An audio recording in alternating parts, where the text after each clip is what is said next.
आमर study tour पाई आमे सब रेडी होई बस रे बसी गलु। समस्ते केते एक्साइटेड अछंती देखिले जानी जिवे। किछि समय परे गुल्लू सोई पड़िथिबार देखि ओम मध्य सोई पड़िबो कहिला। मु कहिली ताको बाहर को देख, किंतु से गुल्लू को देखाई कहिला मु भी सोईबी तापरी। सोईची ना मते ता टिके स्माइल करुछि ना। फाइनाली एहीपरी करू करू आमे आमो डेस्टिनेशन रे पहुंची गलु।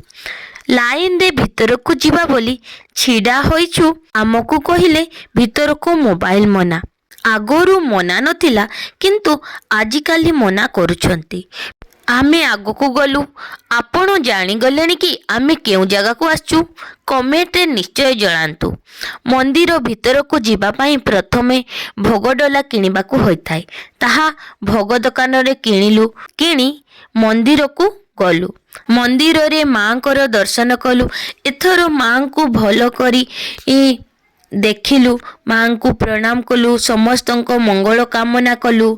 आगरु जेते समय भी मध्य आश्चर्य भीतरटा अंधार थाए। मां को एते भल से देखी हुए नहीं, किंतु एथर मंदिर भीतर लाइट देइछंती। मां को बेस को आमे भलरे देखिलु एवं मां को ध्यान कलु। तापरे मंदिर चारिपाख बुलिलु।